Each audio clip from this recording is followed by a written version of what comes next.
Ladies and gentlemen, may I have your attention?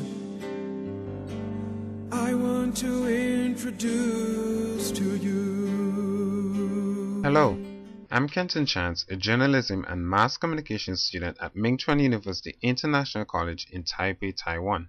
We live in a world today where many of the things that previously held our society together are constantly being eroded. The family as a social institution is under threat. Last week, one of my professors asked our class to write a personality feature for our news writing and reporting course. I interviewed one of my countrymates, Jamali Jack, who offered a refreshing perspective on the family. Jamali comes from the Caribbean nation of St. Vincent and the Grenadines, where every so often we hear about male marginalization and the number of children who have fallen through the crack. He is also a journalism and mass communications student here at Ming Chuan University. Jamali returned to St. Vincent in July of this year, where he married Gina Noel. Gina is also studying here in Taiwan. As this segment of the interview shows, decisive action can reverse undesirable trends in our society. Jamali says he's a Christian, and I asked about his beliefs and philosophies. These things would probably come out of religious beliefs, but one of the things I really believe in is family.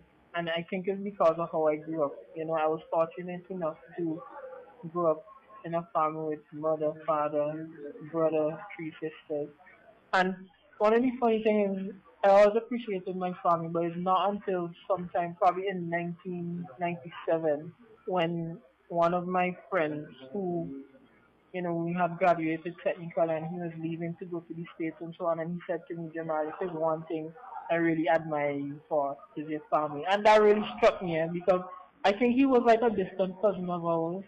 And he knew my family well, they knew his family well and so on. His father and mother, they went through a divorce and, one of his brothers has like a mental condition and so on. And so his family life wasn't exactly easy. But when he said that to me, it really struck me that I'm really fortunate in terms of the family life I have. To me, that's one of the most in terms of things that I hold dear, and because of that, philosophy is like I don't know. I don't know if you call it a philosophy, but like doing what's right for other people. Forgiveness is a big one, in that when you're in a family, because of the amount of time you spend with one another, you're going to have to, at some point, offend one another, but you always have to keep the important thing as the important thing. And it kind of follows over even into marriage, because looking at my mother and father is what had me thinking from a very young age that I want to have what they have. And that you will go through ups and downs and disagreements, but you always have to keep the main thing the main thing. Okay, you mentioned what you call the important thing and the main thing. Do you guys elaborate on this? Family to me is okay, a group of people living together who want the best for one another. And when I say that is the main thing, irrespective of anything else. Like for instance, you might not always have enough food or you might not always have enough clothes, and these are the kind of things that could probably tear a family apart because, you know, everybody kind of wants what's best. As some people say, for number one, their own self. But in a family, you kind of have to kind of just sit back and think what is really important here. It's important for us to be together, know that we have one another, to talk to one another, share with one another. For instance, I remember somebody said this once that when you have joy and you share it, you multiply it. Or when you have sadness or sorrow and you share it, you actually divide it. So it's a lighter load to carry when it's sad and is a multiplying effect when things are good. So the important thing is in families, like, you love one another, you care for one another, you be there for one another. Because when you really look at it, we kind of live in a really lonely world where a lot of people just looking out for themselves. And when you have a good family to fall back on, and even in a religious sense, I think a church should be a family. And even though people, because they're individuals, don't really live that way with one another, I think if families biologically were stronger, then churches would be stronger, the community would be stronger, the country would be stronger. You spoke about marriage and you said that when you looked at what your parents had, you wanted what they have. You were married now. Besides the example that your parents set for you, what else inspired you to get married? and especially now, at the time when you did? I might sound like a stuck record, but one of the things that made me want to get mad besides that influenced me is reading Ephesians 5.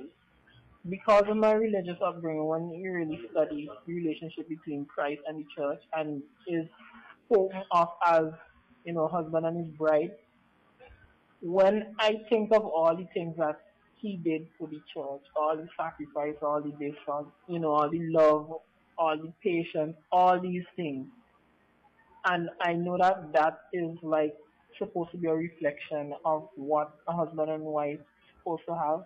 I'm like thinking to myself, that is the holy grail on this earth. In that, if you could get to that point, a husband and a wife on this earth, then it would make everything else worth it. I mean, yes, having children and all these kind of things important.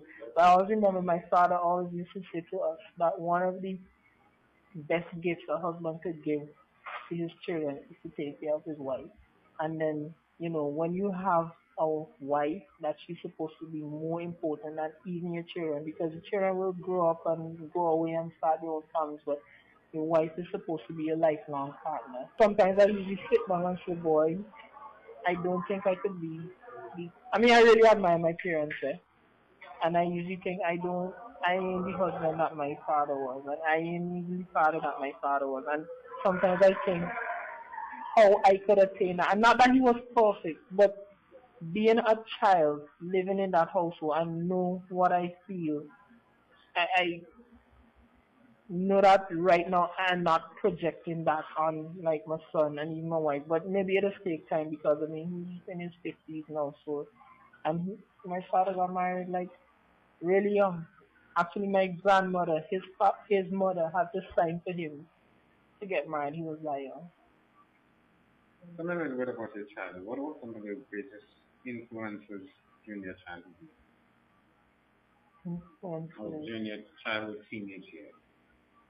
I think that growing up, again, because of my parents, we had a lot of moral influences. One of the things that I remember as a child, and I wish children had it today, well, when I say children, back home, on Sunday afternoons, they used to have this thing that was called family. Oh, what is it called? Something family theater. They used to show movies like Tom Sawyer, Moby Dick, and so on. And Family classic. family classics. That's it. And I will always remember that. Like you come home from church, you eat, and then my father used to preach in Richmond Park. And coming back from Richmond Park, we used to buy peanuts. And I just remember this like yesterday. And then when we reach home after eating, everybody sit down around the TV and shell peanuts and watch family classics. And those are the things that really, I believe, really shaped me. That I just remember those things. They used to have this magazine that we were subscribed to called Clubhouse. It was a magazine that was produced by Focus on the Family. That magazine, Clubhouse, it was geared specifically for children. And it had a lot of really, really good stories about, building character, honesty, and so on. You have been listening to a segment of an interview with Jamali Jack. Jamali is from St. Vincent and the Grenadines in the southeastern Caribbean. He studies journalism and mass communication at Ming Chuan University here in Taipei, Taiwan. The interview was originally conducted for a personality feature. I'm Kenton Chance. Thank you for listening. He's more mighty than the mightiest. He reigns from above.